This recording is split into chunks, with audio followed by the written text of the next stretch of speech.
That was a really good introduction that really covers it very well. So I'm not going to introduce myself a second time. And today I'm going to talk about honeypots. Why am I going to talk about honeypots? I've noticed that they've kind of disappeared from the landscape a little bit, and in fact all of the research that I came across was really dated. So I think it's time to bring them back. So what is this? Honeypots are systems intentionally designed to be vulnerable, but not too vulnerable, in order to look at what attackers can do and what kind of tools they use. Basically, it's a good way to figure out what attacks are in fashion at the moment, and what do they do once they compromise a system, because that's actually a view that we very rarely see. Honeypots have a couple of properties that they need to have. So what defines a honeypot? What does it look like? What does it have? And first of all, it needs to seem vulnerable. So maybe like no encryption on some web traffic, weak passwords, maybe some kind of security holes and gaps like software that isn't up to date and so forth. And it needs to have something of value, obviously, because what is a weak system if it doesn't offer you some kind of, payoff? What are you getting from attacking it? A lot of research shows that attackers do go for the most vulnerable systems first, but they won't if they don't see a point in it. So there has to be some kind of valuable files, passwords, other kinds of credentials, maybe some encryption keys. So the system has to be desirable. Honeypots can be separated in many different ways and classified. What I came to is that mainly they're used for either research, this is my kind of main interest, or they can be used by companies and private personas to do some kind of detection and early warning, or for defense even, because you can distract an attacker with a honeypot. There's high interaction honeypots, which really closely study what I mentioned before, attacker behavior post-compromise, so what they do once they penetrate a system. Medium interaction is something in between, so it's maybe not a full-fledged system, or not like a network of systems, which high interaction honeypots tend to be as honey nets. Medium interaction system is typically one host, and it can either emulate a service or several services, or even offer something more or less legitimate, and just track your activity in your interaction with it if you're an attacker. And low interaction honeypots are typically something installed on a system that has some ports open, but they don't really do anything in that kind of way.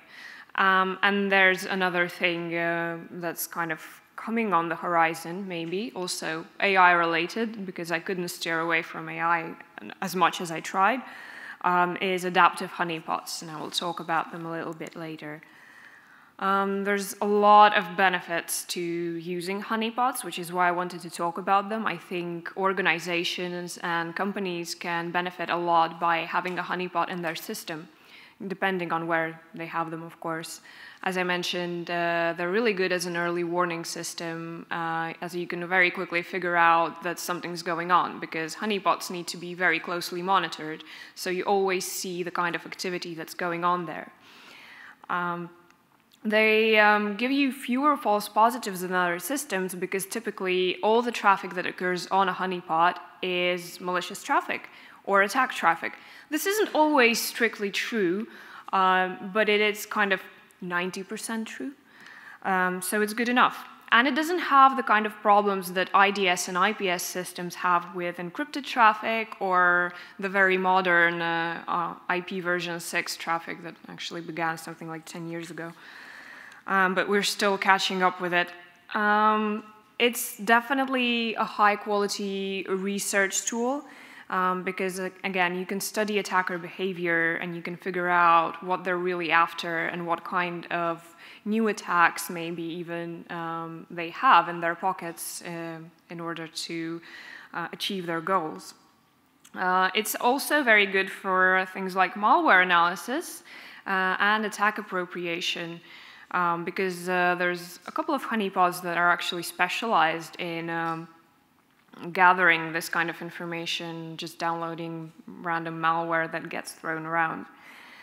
And yeah, it's really useful for companies not only in kind of studying this behavior, but using it to fine-tune their existing defense tools and test their existing defense tools against these kind of typical attacks and improve their response times to investigating different incidents and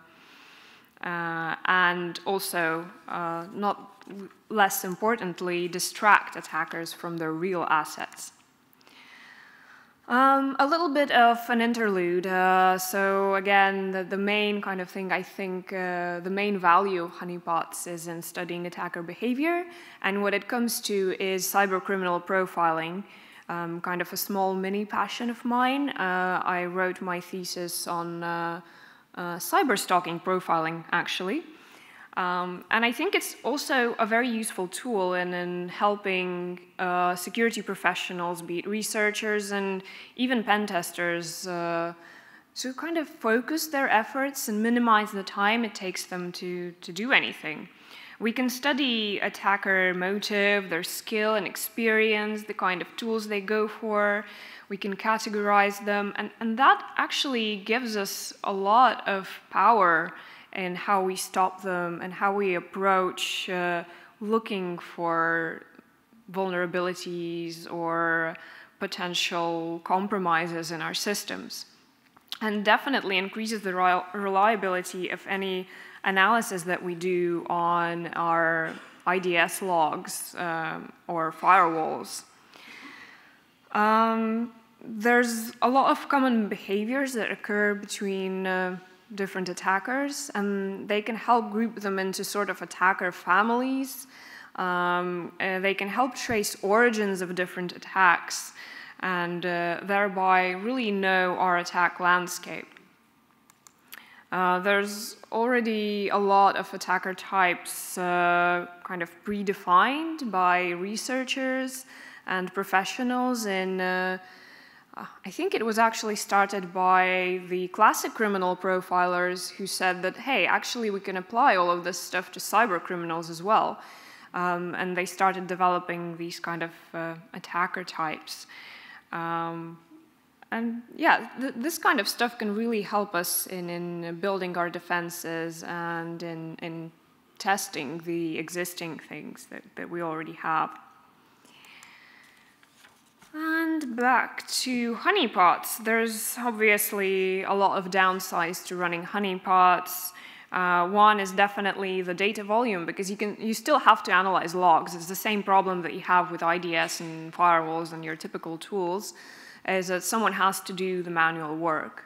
Of course, there's some things that some tools that analyze these logs for you, but it's some kind of pre-analysis. You still have to do bulk of the work yourself. A lot of work is also involved in maintaining, obviously, these honeypots, running them, checking, like if someone completely compromised it, you have to reset it, and so forth. So it's quite demanding on a corporation, and you need to be really sure that it has some kind of business value for you. It's got a limited field of view because it will only study the kind of attacks it's trained to study. So if it exposes an SSH service, it will look at SSH attacks. It's not going to be able to look at, I don't know, web exploits, for example. There are some systems that there's some software that you're using for running these honeypots, and that software can have its own vulnerabilities and lead to the compromise of this honeypot of yours. and maybe even lead to attacks on other systems via your honeypot. So you may have segregated your network correctly and your honeypot isn't in touch with any of your resources, but it could have some kind of outgoing channel to the public internet and may be able to attack other external systems. So like a part of a botnet maybe. And yes, the worst bit is that the operator of this honeypot is responsible for any kind of such attacks that occur using their honeypot system. So when we're designing a honeypot, what do we think about? What are the main things that it needs to have? It needs to be really well hardened because you don't want it to be compromised in ways that you haven't designed it to be compromised in. You need to constantly monitor it because without monitoring, it has no value. You need to have some kind of an intrusion detection system so that you're alerted when there is activity on your honeypot. The same as you need a firewall because you only need to allow the kind of traffic that you want to allow. Ideally, you want to remotely log your honeypot activity because any attacker could compromise the logs that are stored on that same machine or that same honeypot network. So you need to duplicate your logs as well as just send them kind of onto a remote server. You need to have kind of the same systems logged in different ways because they may be able to compromise even the logs that get sent somewhere. And yeah, some attackers go to things like, I don't know, for example, installing a entirely different shell on the attacked system, so you have to kind of think about those kind of things. Of course, it also has to be credible. It has to resemble a real system, so it has to have some kind of files that indicate that this system is in use or was in use. It can be an archiving system, which tend to be valuable to attackers as well. There are some tip-offs, which is what I say when I mean when I say that it needs to be kind of believable, this honeypot system. And there's things that can tip an attacker off about whether or not they're on a honeypot. And it's things like too many open ports, you can't have all of them open. A realistic set of services needs to be configured on the honeypot. Any kind of default installs, there can be some, but if you have all your default accounts and passwords, that's suspicious just immediately. It can't be too easy to compromise. It has to be slightly difficult. And your service emulation needs to be really well tested because some of these scripts that come out of the box aren't always good and they can malfunction and again alert attackers that they're on a honeypot system. Your firewall, again, you need to have this channel to the outside internet because if an attacker is on a honeypot and they suddenly can't download their favorite tool or something, they may be suspicious. Why is that? Why is there no outgoing traffic? Why is there no incoming traffic? So it can't be completely cut off from the world, but it needs to be kind of securely connected. Because again, remember, you're legally responsible for any attacks that occur via your honeypot. And yes, they may also notice how you're exfiltrating logs, so you may want to use an alternative protocol to do that. Again, virtual MAC addresses tend to be very suspicious, but not lately since it's kind of popular to use all these cloud infrastructures and virtual servers on-premise in the cloud. It doesn't matter. It's okay if you're on a VM. A VM can be a production system nowadays, which makes our life slightly easier. It's also important to know where you want to place your honeypot. It's kind of a strategy. You need to know what you want to find out, and based on that, determine where you're going to put the system. If it's on your intranet, then you're looking for insider threats. If it's in your DMZ, then you're looking at what public vulnerabilities your organization exposes.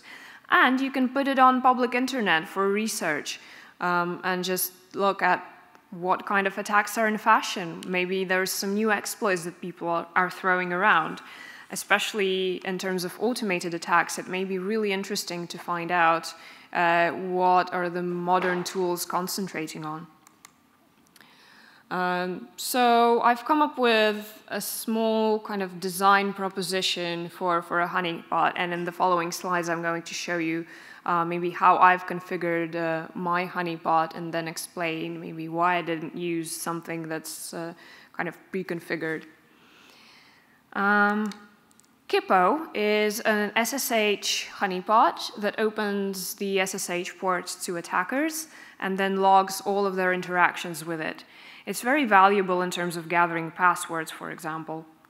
You can look at either KIPPO logs to get these typical password and username combinations that are used, or you can install a console called KIPPOGraph that will actually give you a much better consolidated view, and it's also configurable to store logs remotely. I've decided to put a custom web app on my honeypot. It exposes also a login field because it may be the credentials that are used for different services, the typical ones, they're different per service in my experience. So I'm actually interested in what will they use for corporate portal logins, for example, and things like that, as opposed to direct SSHing into a server. So yes, it's mainly for gathering login credentials, but it could be extended to allow them to log in and then investigate what they do further on. My main consideration was not having any company logos and having an enticing name, like in this case it's portal login. And I've secured it with HTTP access because I also have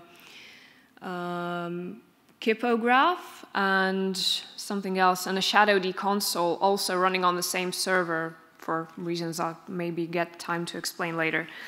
So I actually had to use some stuff to prevent people from accessing those consoles and only being able to access this web page from my server. Again, if they completely compromise the machine, then that's not going to work. Then there's HoneyD. It was a nightmare to install and configure. It takes, I don't know, a very, very ridiculously long time to get it working, but it's really worth it. I saw the value in it because it can emulate a range of different services, simple open ports that don't do anything, as well as ports that respond with scripted responses and actually look like something that you may be able to exploit. But I finally got it to work. The trick is to start your VM in bridged mode on the same network as, for example, your host operating system, as I used in this case for testing, and then add a network route so that your honeypot's interface is actually able to speak to the virtual honeypot that it creates. So yeah, it's difficult and complicated, and if you download the slides, you'll be able to read the entire process, and voila, it actually worked. So when I tried to telnet into my virtual honeypot, it actually registered these attempts, and it was great. But the default script that came with it didn't quite work, and I didn't have time to fix it, so next time. There's a firewall. I like to keep it simple, so I use the uncomplicated firewall, or UFW, on Ubuntu. There's ports and services that you can allow or deny, and I went for allowing SSH, obviously, because I have an SSH honeypot, and I redirected my real SSH traffic to a different port, so it's only port 22 that I'm allowing for now. The Apache profile for web stuff, and 23 in hopes of that telnet script working, but it didn't, so never mind. SNORT is a very good IDS system that you may have heard of, and it's actually not as hard to install and configure as a lot of these other honeypot tools, because it's not strictly a honeypot tool, but it can be configured to run in this mode. So basically you log everything that happens to your system, and you set up, you either go with the default rules that they have, or you set up your own rules to create alerts for attacks, or you can even stop specific attacks from happening. So if you don't want any I don't know, FTP traffic to go through to your machine, then you can stop all of those kind of requests. And here, again, proof that I managed to get it working. I'm very happy about that. Another tool that I found very useful is ShadowD. Unlike a lot of web honeypots, it's a web honeypot monitoring system, which allowed me to monitor my own web app that I'm using as a honeypot. It has a really nice, neat console. Yeah, it's similar to an IDS or even a web firewall in that you configure rules based on which it captures things. In my case, I set it into learning mode to capture all of the requests and be able to study everything that's going on in relation to my web app. And it's done via clever configuration of profiles. Remote syslog. Oh, okay. MACCHANGER. Okay, let's talk about that instead. I use that to spoof the MAC address of my machine. Also, quite simple. You just install it and you pick a specific vendor MAC and you change your machine's MAC address to that. Now we've got it. This is basically just remote logging. You configure your receiving server and your honeypot server to exchange information, and there's further configuration you can do to manage the logs that are received by the logging server according to the origin of where it comes from. So in the end, I actually managed to install and more or less configure all of these things that I set out to configure. CYBEC was a bit of a failure, so it's crossed out. Turns out the kernel version was incompatible with the CYBEC modules, and well, it was developed quite a while ago. I think the last upload related to it was about 8 years ago, so it's not maintained. And at the point where I have to recompile my kernel to run something, I give up. There's a lot of pre-made honeypots. So for example, HoneyDrive is a whole Linux distro that has a lot of honeypot tools already pre-installed. But it was a bit tough to configure. It had a lot of unnecessary tools, which again might be alerting to an attacker when he comes into a system and all he sees is honeypot everywhere. And it's a 32-bit system, and I wanted to install ShadowD, which will only work with 64-bit systems because of Docker. And yeah, a lot of this would get recognized as honeypot business. And Teapot is another really famous system. It's all containerized, so it's pretty secure in terms of not being able to compromise the underlying honeypot host. But again, it has a lot of unnecessary services, and it's very difficult to customize, and I wanted to go for something a little more kind of personal, and a personalized set of services. But yeah, it's a really nice project, and I encourage you to check it out. I mean, it's got this really marvelously looking console. This is where they gather all the data that they get from people who've installed and deployed Teapot, either in their own systems or just hosted it publicly or in their home systems, and they get a lot of really interesting info. So again, check out their website, and then it's mesmerizing. Okay. There's, of course, a lot of improvements that can be done to my implementation of a honeypot. For example, a realistic file structure. In my case, it's fine because I have pretty much a glorified web server with inexplicable telnet on it. But in other cases, you would need to place some kind of user files on there, like documents, some kind of, I don't know, financial statements are probably a little bit too hardcore, maybe suspicious. But some kind of real files, real file structure, maybe mask out all the honeypot folders, you know, rename something, symlinks exist for a good reason. I would maybe introduce HTTPS for the web app as well, because having it on HTTP and having it named portal login is probably a little bit suspicious as well. I would want a separate server for my KIPPO and HoneyD and ShadowD logs, and therefore a separate server for running their consoles. so that I don't have to like expose them potentially to attackers who have compromised my honeypot. And a separate syslog server, which I configured but didn't have this time. The external server that I planned to use broke at the last possible moment. Maybe have some web application frameworks that could be vulnerable, which may be more interesting for attackers to attack, and maybe more interesting for me to look at these attacks because I could find some new strategies and exploits that people are using to compromise web apps specifically, and specifically frameworks, because they are making my job a nightmare at the moment as they're too secure.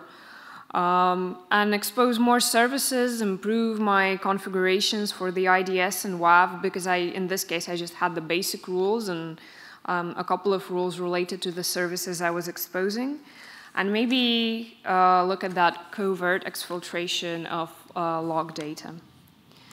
So in the end, I promised to tell you about an emerging thing in the world of honeypots, which is the self-adaptive honeypots. Since I don't have a lot of time, the main idea is that you have a honeypot that responds to attacks and challenges the attackers, therefore extracting more of a response from them. So there's more activity that you can study. It's not anymore just limited to this one service it exposes. You could gather info on the repositories that they use, on the language that they speak, because these honeypots are really weird because they insult their users. They don't just say that your attack failed. They also kind of give maybe some kind of a more personal response to which attackers can then in turn respond as well.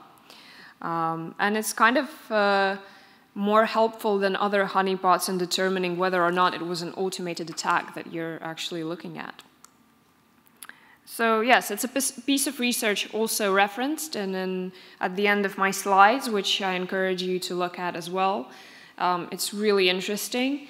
And it uses artificial intelligence and machine learning for security. I think it's a really good example of application of that in the real world.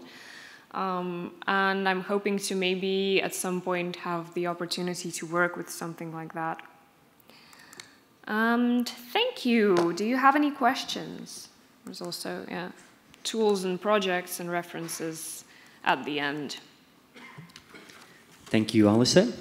Questions? I will ask a question. I have 2 questions for you.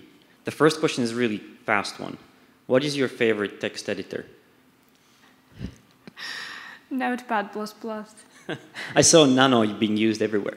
However, the real question is, so you have developed the framework for tracking an attacks. Do you intend to implement this in some form in the real life as well to see what it provides? Yeah, actually the idea was maybe already for this year, but there wasn't enough time. So I think it's my plan for next year is actually putting this out somewhere on the public internet with a Latvian IP to study the local skills and attacks and tools and see what have the locals got for us.